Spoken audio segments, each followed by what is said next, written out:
This is the Dollemore Daily, and I'm Jesse Dollemore. With white Christian nationalism on the rise and on the march and taking control of the public Republican narrative, leave it to Donald Trump to jump into it. Now, listen, he's a guy who held up his Bible. Is that your Bible? Well, it's a Bible. He's long been someone who faked it. Just like for decades, maybe this is just coming to me now. Maybe this is why it's been so difficult for Republicans to spot the faker that is Donald Trump related to his faith, because for so long, all they've had to choose from relative to Christian leaders is fakers. Your Oral Roberts, who God is going to kill me if I don't get this much money given to me by the people. Or the Joel Osteens, or the Kenneth Copelands, all these grifter, charlatan liars. And so maybe that's it. Maybe that's why it's so hard for them to put their finger on Donald Trump being a faker when it's so obvious.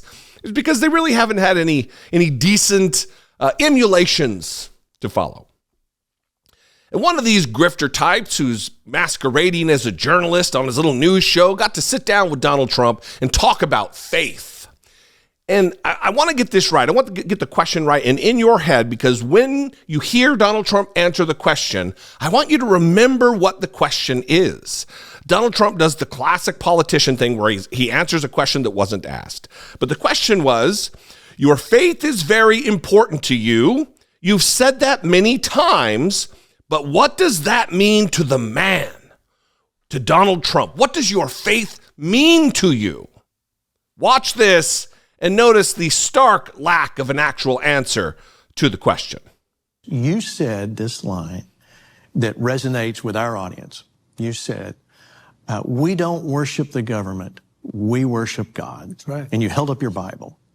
Now, that's up to that point, I don't think I had ever seen in any president do that in that fashion. So I think a lot of American conservative believers especially want to know, what was it like? Your faith is very important to you. You've said that publicly. Your faith is important. But what does that mean to the man, Donald Trump? Well, I think it means a lot of things, but more to perhaps your listeners and the people that will watch this show. And it's a very large group of people. For instance, I was the only president ever go to the big rally they had in Washington, which they have on a yearly basis. But I was the only one ever to go as a president. Sitting president for life. And people were shocked, but even Ronald Reagan didn't want to take that step. And it was very close, always very close, as you know, to the White House. It's almost like walking distance, but I went, and I was proud of that. And I think we've been given credit for doing that, but some people would say that was a courageous thing to do. I didn't view it as courageous. I viewed it as the right thing to do. That wasn't an answer to your faith is very important to you. What does that mean to the man, Donald Trump? What does your faith mean to you? Your deeply held religious beliefs. What does it mean to you, Donald Trump? Well, we went to the big rally that they held, and we've been given credit. Some people called it courageous that I went to the rally that he can't name. Just the big rally that's real close to Washington, to the White House. It's like walking distance. Then it goes on. There's another clip here. And he's given another chance to answer the question, but instead of talk about his faith and what it means to him, he rambles on incoherently about his parents' faith, about having gone to Sunday school. Now listen, if I was asked this question, and I decided instead to talk about my parents' deeply held faith, that is skirting the question. Listen, I don't understand it, because all Donald Trump has to do is just lie. It's just say, yeah, I'm devout, I'm faithful, I love. The problem is he doesn't have it within his lexicon. He doesn't know the language. He doesn't know the lingo. He doesn't have, he's not fluent in Christianese. He can't put together the phrasing and the common speak, because he doesn't know it, because he's not religious. He has no respect for religion.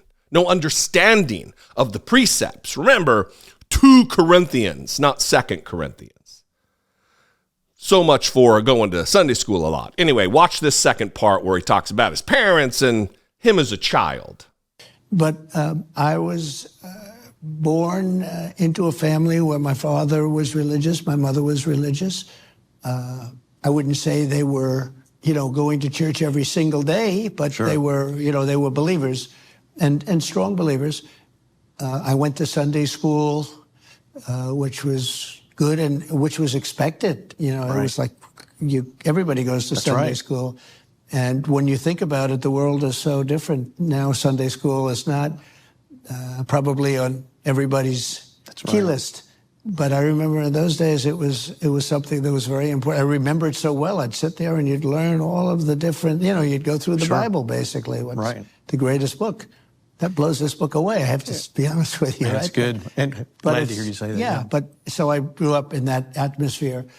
And I think that made it easier for me to do what I'm doing now. But I've been very, very pro, and not just Christianity, religion, because it's being hit very hard. I will say this, Christianity, I believe, is being hit much harder than any other religion. It's incredible when you look at what's going on in Congress and you see 15 years ago, this would have been impossible to happen. But you see now they're very much discriminating against Christians in favor of certain other religions, and you know that very well. And absolutely. I think we have to change that around.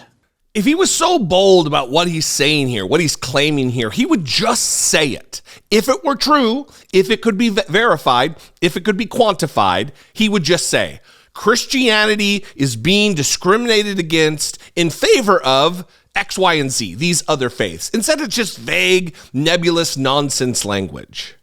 Just like, well, yeah, when you're in Sunday school, you learn all of the different, all the things.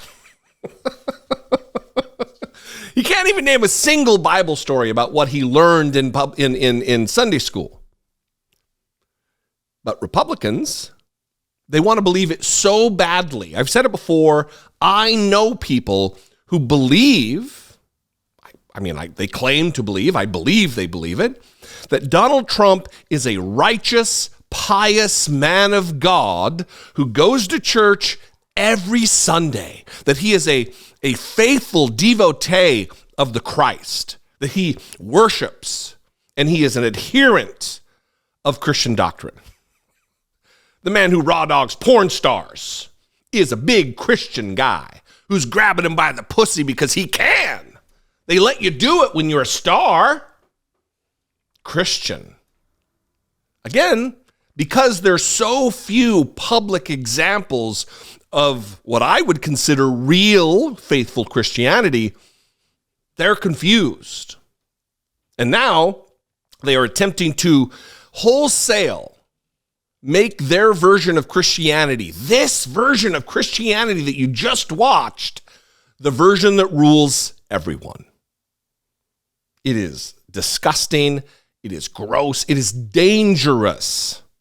And it's getting a foothold. What do you think? I'd love to know. You can mix it up in the comments. That would be fantastic. You can also call, leave me a voicemail, 714-576-4054. Of course, you can email me, daily@dollemore.com. Am I on to something here? Do you think that my epiphany mid-video has some validity? Follow me on social media. I'm at Dollemore on Twitter, Instagram, and TikTok, at Dollemore. And if you appreciate what I do and you want to help support my work with your hard-earned treasure, I would appreciate $2 a month if you can afford it.